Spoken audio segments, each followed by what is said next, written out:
Hello, girls.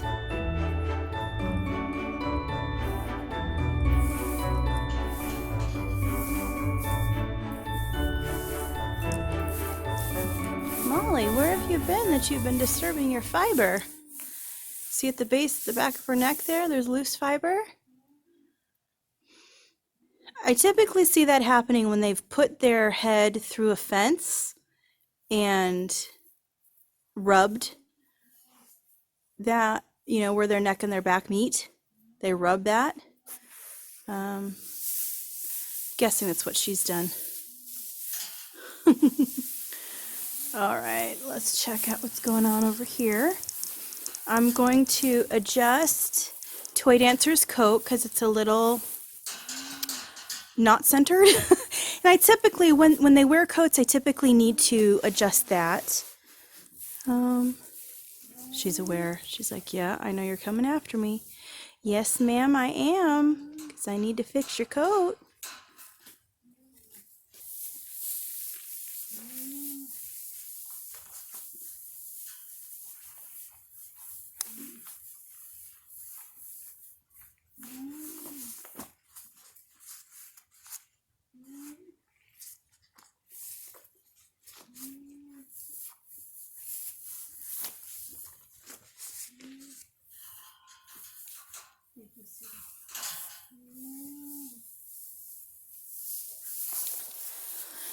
She is so good at letting me do that. Once you catch her, she stands still. She's the only one that I coat regularly. Oh, look at this cutie. Hi, Alex. Peering out behind his mama. Hi. Yeah. So yes, Toy Dancer, she's the only one who will stand there and let me fix her coat. Put it on, take it off, whatever it is.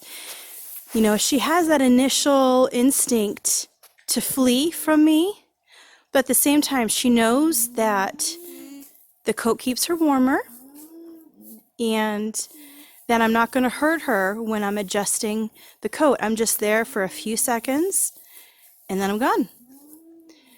Putting the coat on and off takes, less than half a minute and I'm done. Especially taking it off, that's like literally 5 seconds. But putting it on, it's less than 30 seconds, less than half a minute. It's on and I'm done. I'm going to leave her alone. Oh, yeah. When their legs don't work very well, they go up and down very gently. These are my recovering guys. So I see 3 of them.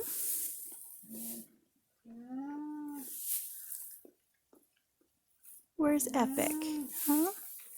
Where'd Epic go? I see. Oh, there he is. Yeah, hi, bud. Hi, baby Alex.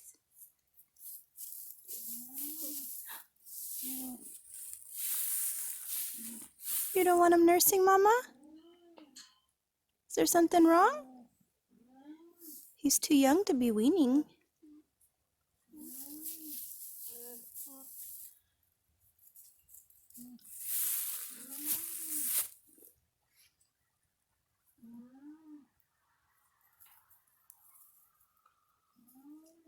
All right, so I just calculated in my head. I think he's 5 months old now, which he could totally survive if he was weaned now. It'd be better if he could continue, but if Mama thinks it's time, then it's time, and he'd be just fine. Oh, look at that, he's so cute. Such cuties. All right, so we got Fanny out in the pasture by herself. 1, 2, 3, 4, 5, 6, 7, 8, 9, 10, 11, 12, 13, 14, 15, 16, 17, 18. Everyone's here. And then these 4 guys. Hey everyone, welcome to day 13 of Vlogmas 2019. How are you doing today? It has started to warm a little bit. And it's not going to get too warm, but then it's going to cool down again. And I thought it would be a good day to talk about alpaca coats. Some of you have commented on the coats and had some questions about them. So let's talk coats. Let's see, do I have a model for that toy dancer here? You would have seen them in some of my other videos. Here, we got over here. There we have Triton wearing a coat. Okay, and you've seen them wearing coats before. Sometimes alpacas and llamas do need coats. Various circumstances, they could be older, they could be skinny. Different factors, they might be recovering from some kind of sickness or malnutrition or any number of things. They can shiver. Now, for the most part, alpacas especially, and my llamas for sure, they handle the cold very, very well. These animals are from the Andes Mountains, where it does get cold. However, it doesn't get as cold as where I live and many parts of North America for sure. It doesn't get as cold as it does here. And many of them still do well. You know, they all grow this amazing fiber and very warm fiber. And for the most part, they're kept very warm. But for those that need a coat, when they shiver, I first notice it in their legs first. They'll shake a little bit. If their neck and their head start shivering, then that's a concern. Here, let me adjust my camera here so it doesn't shake as much. I don't want to shake you either. But if their neck and their head start shaking, then I know they're really, really cold, and I absolutely must get a coat on them. When I see their legs shivering and I know temps are not going to improve for the day or something like that, say it's already the middle of the day and they're shivering, put a coat on them. If I know it's going to be a cold night, I'll put a coat on them, that kind of thing. So for coats, you can buy alpaca and llama coats, but they can be very pricey. So what I did, my mother knows how to sew. I have a sewing machine that my grandmother gave me, but I don't really know how to use it. That's on my list, my bucket list of things to learn to do. I just haven't done that yet. And so yeah, but my mom sews. So we went online. I'm not even sure where she got this, but she Googled and looked for alpaca coat patterns. So yeah, I like I said, I don't know where she got it from, but it was from a farm. It was like someone who raised alpacas and llamas had created patterns that you could purchase. So it was a kit, and it was Crea coats for alpacas. The sizes were, you know, small as like a newborn alpaca, all the way up to an adult llama. So my mom made coats, these orange ones that you've seen, those are the ones that she made. And we just did some of the sizes that I knew I would need. So I have some baby ones of different sizes. So like the newborn ones, there's a yearling one, and they're marked for, now alpacas and llamas, different stages of life are going to be different sizes. So like a yearling alpaca is a newborn llama size. Kind of think of it like that. So I have some varying baby sizes, and the size that, oh, Triton just got up. The size that Triton and Toy Dancer are wearing are the same. They're for adult alpacas, and I have about 6 of those, I think. At the time, I just had her made enough for the animals that I knew had issues with shivering. And you'll probably find this to be true for you as well, but for me, I had the same animals tend to shiver in the winter. A number of those were older, and I no longer have them. They've passed, but so now I kind of have a surplus of alpaca coats, which is fine because that means I always have them. But oh, maybe he went inside. So yeah, we have a number of those, and we also have one adult llama one, so a really, really big one. That one we made for Bridget. I think there was one time she shivered. It was like the one time in her life of her staying with me anyway that she shivered. I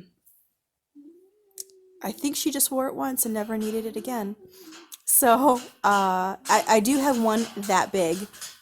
Now, as for the materials, the outside, Here, let's see back here. The outside, my mom found online a roll of the material that you would make raincoats out of. I can't even tell you what it was called, but she found a really good deal on, it just happened to be this orange color. It really did not matter to me what color it was.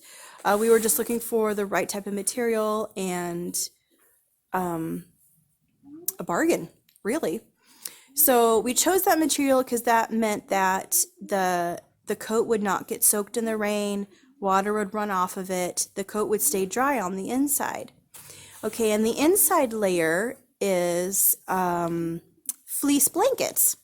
We got a bunch of them on sale at like Walmart or something, really decent price, fleece blankets as the inner layer. And what that meant is by using those materials, I can just throw them in the wash.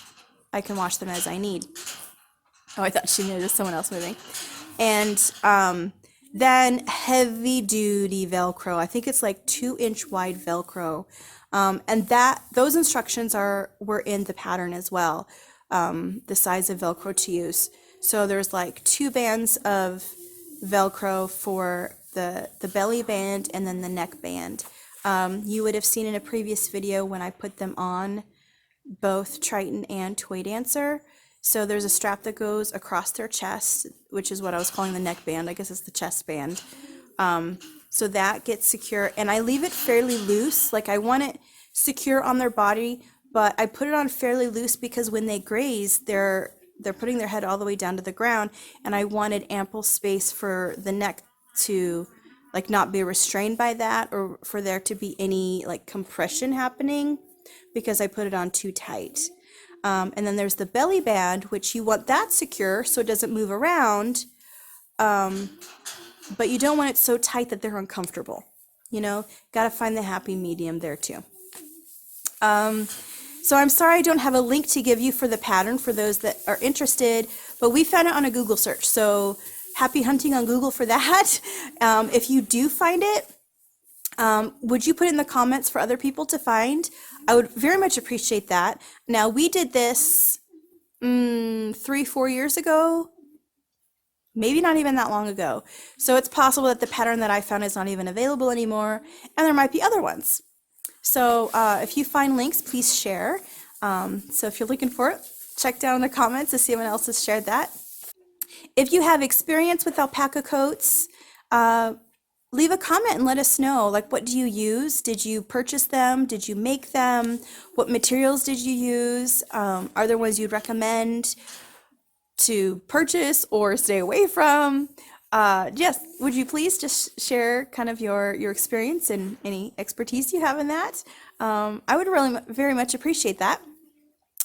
This is just kind of what I do, what I've experienced.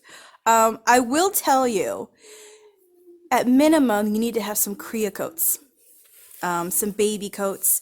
It doesn't have to be alpaca specific.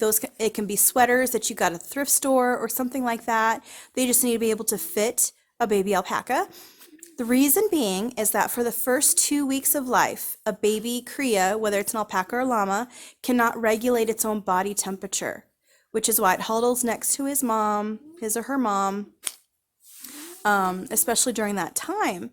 And so mom's body helps to regulate the temperature, especially at night, when temps drop. So you at least want to have cria coats to help them in the first few weeks. And if you buy cria kits with a bunch of supplies like I did when I first started, I'm trying to remember, I think Light Livestock is where I got my first one from. It came with a cria coat, which actually I think was just a doggy coat. I mean, you can use those too. Just make sure they're the right size. And that is it for today. Thanks for joining me. I will see you tomorrow for another Vlogmas video.